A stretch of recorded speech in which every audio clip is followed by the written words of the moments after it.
It was a crazy week here at Carter Cow Capital. We ended up placing in 10 trades over the span of this week. And on Monday, we ended up watching it go up 75 pips, only to watch it drop and go down to the negative to be almost 220 pips. After that, it ended up rebounding up on Friday. How much did it rebound up? We'll talk about it right after the intro.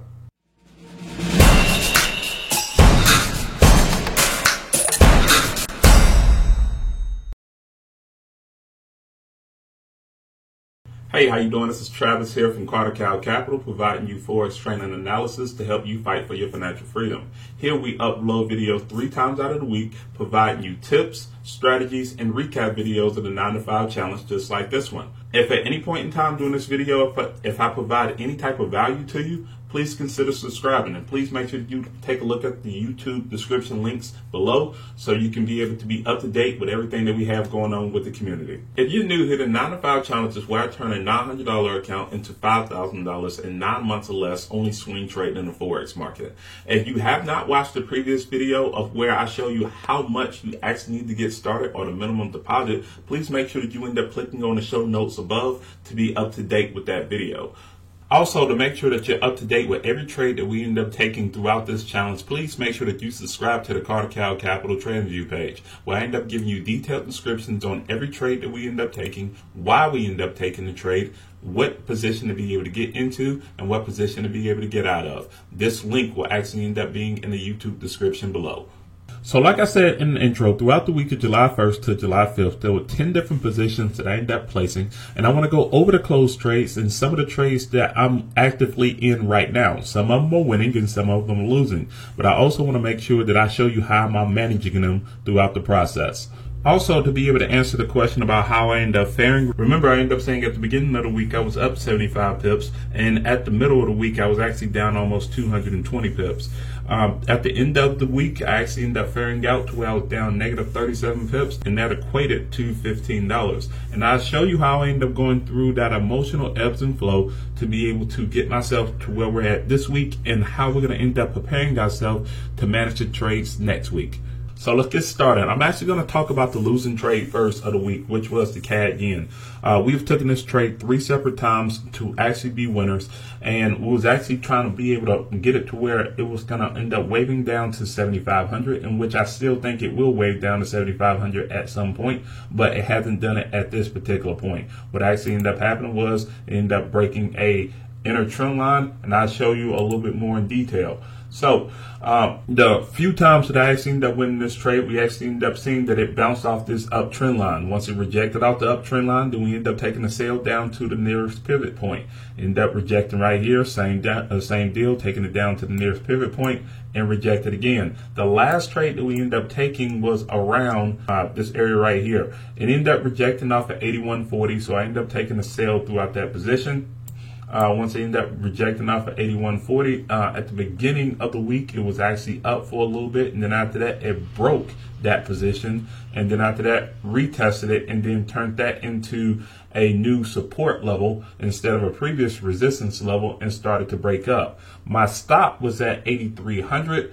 And the last line of defense for me at the end of the week was right around this area of this uptrend line. Once it broke past the level of the uptrend line and then turned that into actual support as well, I was out. I actually ended up getting out of the trade before I ended up reaching my 8,300 stop because of the indication of it ended up breaking past that level and ended up turning that into actual new support. Before I move on, I want to make you understand that the Canadian yen loss is really not a bad loss in general.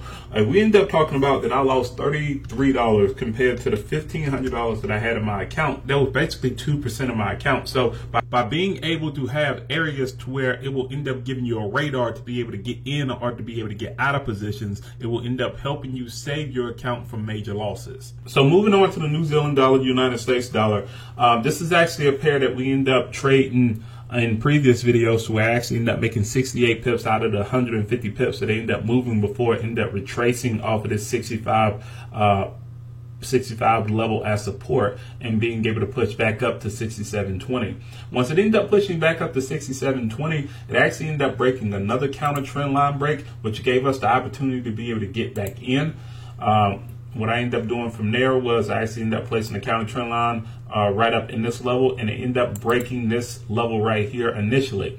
Once I ended up getting into that position early on Monday, it actually ended up breaking for a pretty good gain, but there was an indecision candle, which meant that the sellers wasn't willing to be able to push the price all the way down, and buyers wasn't really willing to be able to push the price back up, but they ended up pushing back up on Wednesday and Thursday up to that 67 level, right until the non-farm payroll announcement ended up coming out, which was pretty good figures for the United States dollar. So for people that wasn't able to get back in, what they could have done before that Friday was that they could have placed a counter trend line at this point right here. Once they ended up breaking that counter trend line, they actually could have got back in. Because I was actually in the position and I was actually behind, I wasn't looking at trying to place in another position, at least high, because I was trying to figure out how the news was going to end up playing out. And I didn't want to be on the wrong side of being able to place in a second entry, even though I really felt like it was going to end up being strong. But what ended up happening was that over the course of the last week, it ended up testing this area 3 separate times. If you see these 3 different wicks, 1, 2, 3, then after that end up breaking back down.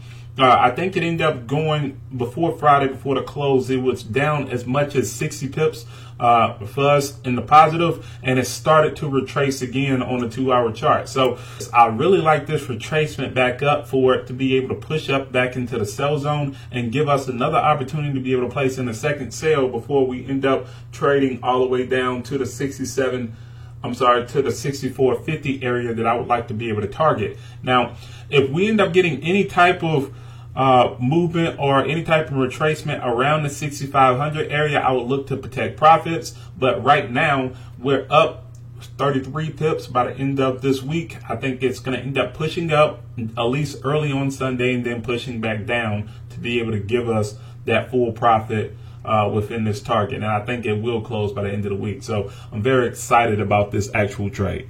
So just like the United States dollar strength, the one thing that I really wanted to look for was see if there was other pairs that kind of had that same type of correlation. And what I ended up noticing with the Aussie United States dollar, it pretty much had that same type of correlation. When I ended up posting out this idea on Monday, what I ended up noticing was that I actually ended up breaking a counter trend line break in the sell zone. And we had an opportunity to be able to reject off of that 70-20 area again from which we actually ended up selling one time previously before and actually ended up capitalizing all on this move, I believe, last week sometime. So it ended up giving a rejection from that 70-20 area, pushed down. It was up right around 40 to 55 pips, in which, once again, on Monday, I thought it was going to end up being a pretty good trade. As soon as that ended up happening on Tuesday, we ended up getting a Harami candlestick, and it actually ended up pushing up all the way up until Thursday. Now, what ended up happening was that on Thursday, because there really wasn't that much volume into the market because it was July 4th, it really kind of made it to where it was somewhat of an indecision candle. Now, the one thing that I really was somewhat focused in on was that I didn't want it to break this high. However, my stop was high enough to where I was like, okay, I felt pretty comfortable if it rejected again the next day, in which it did. And then on Sunday, once again, I was looking for pretty good news from the non-farm payroll. That ended up happening on the 2-hour. I actually ended up showing you in a second, but what I ended up doing was giving a evening star candlestick formation, which it has held, which means that it's a pretty good indication that it's going to end up being bearish, especially on Sunday going into Monday.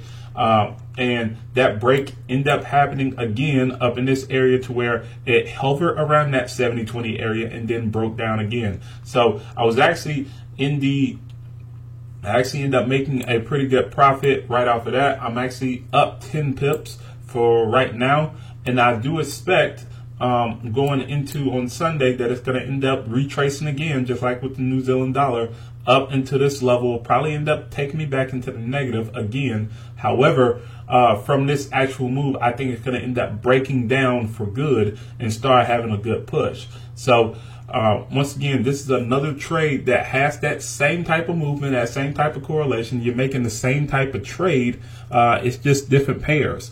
So I'm just looking, once again, just looking for a high price in the sell zone to be able to place my second trade down to that 68.17 level as my actual take profit. So another currency pair that I have been trading, and I really do think that it has very good strength, has been the Japanese yen. It's been strong for the last few months, and one of the trades that I actually ended up profiting off of in June was based off of the euro yen. And with this actual trade, I ended up trading the counter trend line break within this level, and it actually ended up breaking down for 46 pips before it actually ended up pushing back up inside of the buy zone. So what has happened over time is that it's given us another opportunity to be able to sell within that zone, pushing down to the 119 area, towards the 115 area, all the way down to the 110 area, which is the extension. Now, I don't think that's going to end up happening overnight. I do think that it's going to end up being a certain amount of ways to where it end up making it go in that position. However, each and every time that it breaks a counter trend line break, I actually want to look bearish towards being able to sell it. And that's what I have been doing. So it's been given a push. It actually ended up breaking through this level. I was able to be able to sell and capitalize on that level earlier throughout the week. And then after that, it's given us another level on the 2-hour chart to where there was a long wick right here, and it has been moving up slightly over in this area. So right now I am down on this trade. I believe I'm down to the sum of 40 something pips, just because I actually end up getting it right when I end up hitting that level. Now, if you notice, I actually end up selling it in the buy zone, and that's a big no-no, and that's the reason why I'm actually down on this trade. My thought process was on the daily chart, within that time it was actually in the sell zone, so I wanted to be able to catch it right when it was in the sell zone so I could be able to capitalize on the 7 to 11 day swing that it typically happens and moves through from the sell zone to the buy zone. But within that, and sometimes you end up taking the risk of it actually being pushed back because it's in the sell zone on the 2-hour chart, in which that's what's happened. But it really hasn't had that much movement. So right now it's actually in the sell zone. I'm actually looking for a counter trend line break. Once that ends up happening, I will end up placing my second trade in to be able to get into that position. Now, if it pushes down too hard and it pushes down to my original position, then I won't add on anything to it. However, if there's a decisive break and it's right below this line and it's in enough position to where I can be able to raise my cost margin up a little bit more, then I will end up taking that trade. But right now, this is one of the pairs that I'm actually down on. The last pair that I want to end up talking about is the Aussie CAD. Now, remember in the CAD yen, I end up actually losing the most amount throughout this week, which was $33.89 on that movement because the Canadian dollar was actually in strength. However, what I ended up doing because of the actual news and because I felt like the Aussie dollar was weak, I ended up placing in an Aussie CAD sale, which meant that I was actually hedging my bets on the Canadian yen. Now, let's think about it in general. If I end up saying that the Canadian yen is actually going to end up being weak against the Japanese yen, but it's going to end up being strong against the Aussie CAD, then that means that one of them has to be right. If you end up having good equity management between both of them, you can kind of get an idea about which one is going to end up being strong and which one is going to end up being weak. Well, obviously, the Japanese yen was weak against the Canadian dollar, in which I was able to stop out of that trade with a minimal loss, and I was able to maintain the Aussie CAD sale that I ended up having for a substantial gain. So they actually end up canceling themselves out. Let me show you how I end up doing it. So it's actually in the sell zone right now. It's been pushing through. I end up looking at a counter trend line break on the 2-hour, in which I actually end up getting that move early throughout the week, and it ended up breaking past this actual level of consolidation. Now on the 2-hour chart, if we look at it a little bit closely, it was actually consolidating within 9,200 and 9,160. I end up placing in the trade as soon as it ended up breaking towards that 9,160 area and turned that into actual resistance, and then sold it down from here. Once again, on Monday, this was a actual great trade. It was a movement to where I was like, okay, I felt pretty comfortable about it. Once again, just like with all the Aussie pairs, because of good news from the Australian dollar, it ended up pushing back up. but it wasn't able to break this uptrend line. If you notice, it ended up hitting right there and it missing, and it ended up rejecting off in that area. So from the news of the Canadian dollar and being able to have pretty good having a pretty good report, it actually ended up pushing down once again to be able to break past that level. Now, I wasn't going to look at trying to sell in this zone again, just because I wanted to be able to get it and make sure that it tested under this 9160 area, in which it did. Now, the only area of concern that I have right now is that it is pushing towards major monthly support at 9115. At 9115, it has been proven to be a major monthly level. However, if it does break past this level and turns 9115 into past support, turn to future resistance on a daily chart, we can actually see, going back years now, that it's going to end up free falling all the way down to the 8800 area. There's really no pivots over in this area once it ends up breaking down. There may end up being some type of confluence at 90, I want to say at 90. However, if it breaks 90, then it has a chance to be able to push all the way down to 8800 very comfortable. So I'm just staying patient to be able to hit that 8850 area, especially if it ends up breaking past that 9115 area. Now, one thing to keep in mind, if it does not break past that 9115 area, then that means that I need to get out of this trade somewhat quickly. But the thing that is making it very comfortable for me to be able to stay in this trade is that it's actually in the sell zone, which means that I have 7 to 11 days of actual bearish movement typically before it ends up going back into the buy zone. So that's something that I'm keeping my eye on. So there you have it. There are a few of the pairs that I actually end up getting into over the course of this week. I actually end up projecting going to the end of July. Now remember, I'm trying to build my account by being able to create and get 1,000 pips over the course of the month. Now, by being able to do that, that will end up increasing my account over time. So I'm not necessarily worried about the small losses like the Canadian yen. I'm really more worried about minimizing my risks and maximizing my actual reward. So if you like what I end up doing, please like, share, and subscribe it to anyone else. And please make sure that you end up being notified with everything that we have going on with the TradingView page to be up to date with all the detailed plans that we have going on. And until the next time, see you in the next video.